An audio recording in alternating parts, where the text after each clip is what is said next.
Hello everybody, CritCrab here with another story, this one about, well, becoming that guy to stop that guy.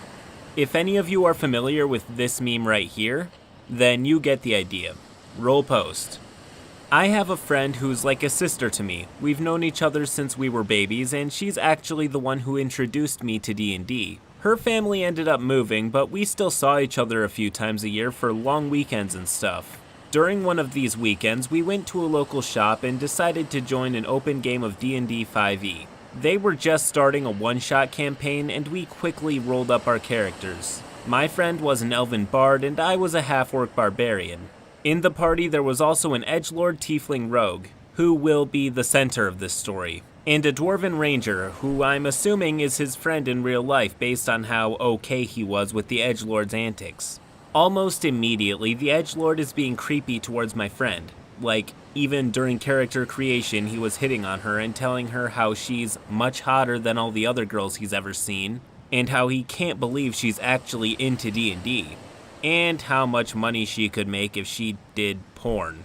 My friend dismissed him gently because she's a nice person who wants to have people like her and doesn't like to cause drama. To which he only said things like how I'm just jealous of what they have going on and that I'm just sick of being in the friend zone. After a few hours of questing to rid a town of a cult, we find ourselves in the tavern, as all adventuring parties do. The table seemed okay so far, other than when edgelord was hitting on my friend, but nothing too atrocious. Yet. I'm drinking with the dwarf and my friend is singing to earn our beer money. Out of nowhere, the edgelord approaches her from behind between songs. Edgelord. You're so sexy when you sing. I wonder how much sexier you'd be moaning my name. Friend. What? Edgelord, out of character, maintaining intense eye contact with my friend. I persuade her to let me fuck her stupid. DM. Roll persuasion. I've asked my friend for permission to write this. She had an abusive relationship that ended in a suicide attempt and a restraining order. I know this, so since she now has a lot to deal with mentally, I try to shut this shit down. Me to DM. Seriously, you're just going to let this happen? DM, clearly wanting to see how this plays out. I'm not doing anything. It's the dice and players that decide everything. They roll, and of course my friend's charisma-based bard rolls higher than the edgelord's rogue by like 10 after bonuses. DM, the bard is mildly aroused by his words but doesn't want to cause a scene. What the fuck? Edgelord. I guide her to a dark corner behind the bar out of eyesight of everyone else and pin her to the wall. DM. Roll strength. We were too lazy to look up the rules for grappling. Both my friend and edgelord had strength as a dump stat, but the rogue won the roll, celebrating and laughing and excitement from around the table. Except for us. Edgelord. I start to remove my pants and... He proceeds to very descriptively explain how he's about to rape my friend.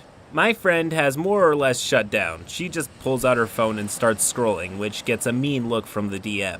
I interject, out of character. Does my character see any of this? DM. Roll perception. Nat 20. DM. You see the bard and rogue go behind the bar to get freaky. The entire table, except for me and my friend, continue laughing at how he says freaky. Me. I go over to them and pin the rogue against the wall. Edgelord. Getting a little jealous over there, Orky Orkerson? He played a racist character a bit too well and at some point even asked the DM what the world's version of the N-word for orcs was. DM. Roll strength with disadvantage since you're drunk. My friend. Wouldn't he get a constitution save to see if he was actually drunk before then? DM. Fine. Constitution save was over 20 after bonuses. Strength was over 20 as well. Half-orc barbarians are kinda made for this. DM. Defeated. You successfully throw him to the wall. Me to edgelord now. Are you cheating on me? Edgelord. What? Me. This whole time we've had a thing and now you run off to be with her? Edgelord, both in character and out. Dude, I do not know what you're talking about. I'm definitely not gay. Me. What about all those things you killed for me? They write epic love poems in my culture about that kind of stuff. There's a few exchanges where he tries to prove he's not gay, but my orc twists it into something a barbaric orc would think is cute. My friend. I turn and leave them to their lovers' quarrel. DM. I think that's enough. I thought it was just the dice and the players who decided. DM. Dumbfounded by me using his own words against him. Okay? Me. I take off my pants. I proceed to say everything Edgelord just said about what his character was doing to my friends. My friend is giggling her ass off, and the dwarf and Edgelord just leave the table in a sour mood. DM packs up as I'm still elaborating, and the game ends prematurely. Worth it because we would have left soon because of this incident anyway, but it was nice to turn the tables on that guy. TLDR, a player tried to rape my friend's character, and I raped him instead. And post. There's always a bigger fish. This should be, and probably is, common knowledge, but under normal circumstances, persuasion rolls were not designed for use on player characters. And even if they were, persuasion doesn't work as a sort of mind control to force other people to do your bidding.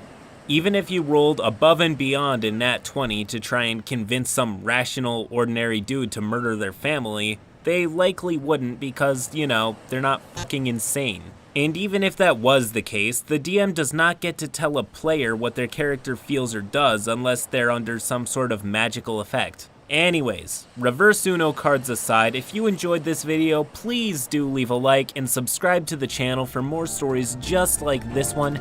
Till next time.